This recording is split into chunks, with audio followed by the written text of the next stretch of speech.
Welcome to Highline Excel class number 12. And if you want to download this workbook and follow along, click on my YouTube channel, then click on my college website link, and you can download the workbook. This workbook right here. And if you're enrolled in the class, just go to our week 2 website. Hey, we're going to talk about date functions here in this video. Start off with just some simple ones and then see how you might use them in business. Hey, today, the equals today function, it's an argumentless function. It means there's no argument. You just open parentheses, close parentheses. And it is a volatile function. It'll always, when you open it up tomorrow, it'll give you tomorrow's date. So right now when I'm shooting this, 4/5/2009. Another function is now, and this one will give you the date and the time. Another argumentless function. So 142, April 5th. Now, these are format as we talked about before. So if you control 1 and get rid of all the format and go back to general, it's important to note two things about today and now. Today gives you an integer. We know that any date is the number of days since December 31st, 1899. And time is a proportion of one 24-hour day. So that's why this has time, that after the decimal point this direction is time, that's the date. Control Z for undo. Now the day function, day, month, year, they are handy for data analysis and also for constructing dates.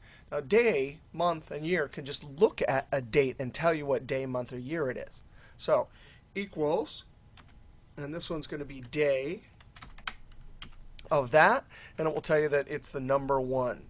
Equals month of this will tell you that it's the first month. Equals year of this will tell us that it is the year.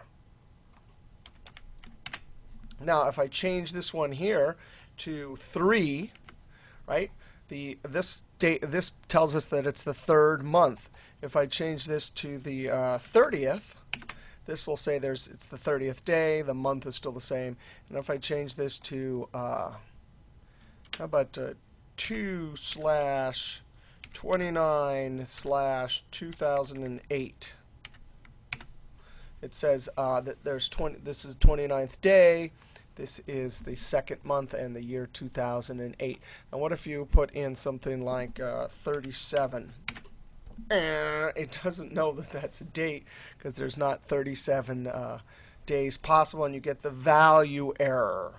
That means the input to this formula is incorrect. Control Z.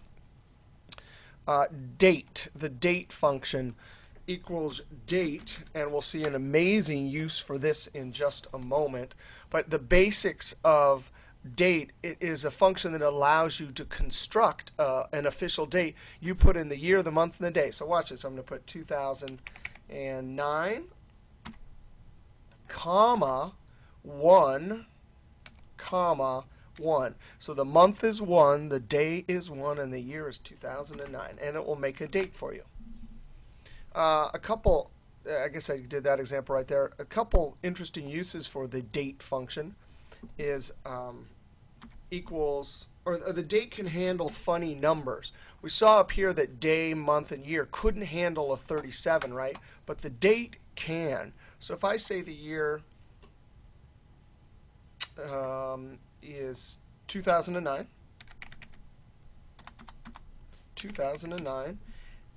and the month is 1, and the day is 0. There's no 0 day. Well, the date function can handle that. If we put 1 here, right, it would be just like what we did up here. Except for if I put a 0 here, it knows to go backwards a day, because 1 below 1 is 0. So it goes back. And this is a clever way of getting the last day of last year. Similarly, you could see here I have this example. We put a 0 there, so it gave us that date because it is 1 day. This 1 here gives us this, but 0 gives us this. Also, this one here, if you put in 32, it knows how to go forward too. So if I type equals date, and I'm going to put 2009, comma, 1, comma, 32. Well, there's not 32 days in January 1st, but it knows to go to February 1st. And so there we go. And later, there's interesting uses. And you got to know that the date function can handle weird numbers. Now I want to do a couple examples. I don't think I did the eDate function up here. I need to show you the oh, here's the eDate right here.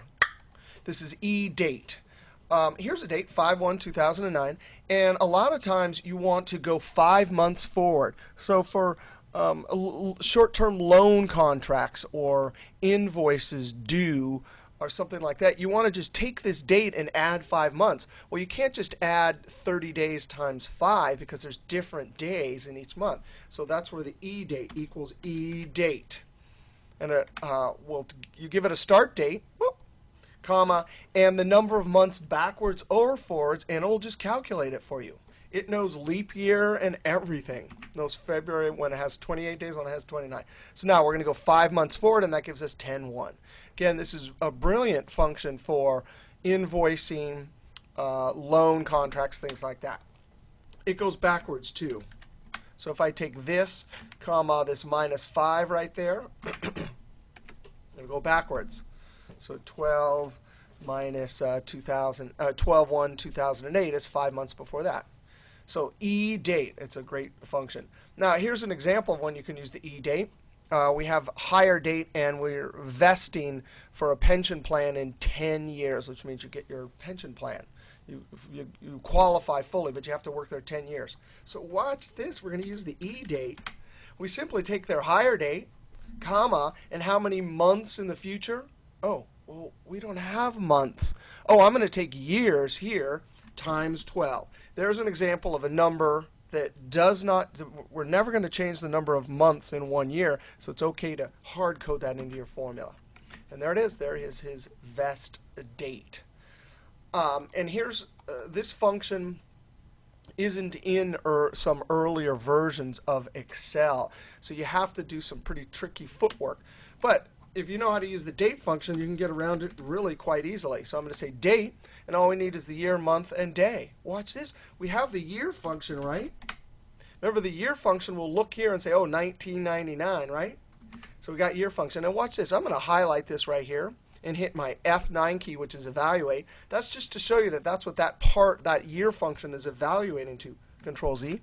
And now I can simply add this 10, right? So we're using the date function, and right now, instead of typing in, whatever 10 years in advanced is, I'm putting that number 2009 in there, but with a formula. That way, if I had a whole column of employees, I could just have this one formula, and it would do them all.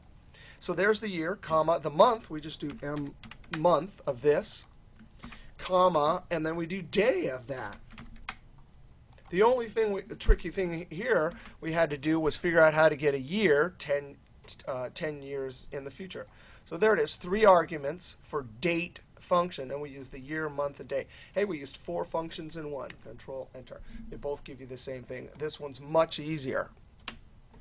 All right, one last example for year, month, and date, and this is very common. You have a little database, and your boss says, hey, look, I want you to calculate the year, month, and day for each one of these. And the reason why is later in this class when we do data analysis, sometimes you need the year and the month, so you want to do some conditional summing or something. And so that's where this year, month, and day function comes in. You actually add columns to your database. And this is a little database. Oh, I only have, like 50 records, but you could easily have 10,000 records. And so then this comes in really handy.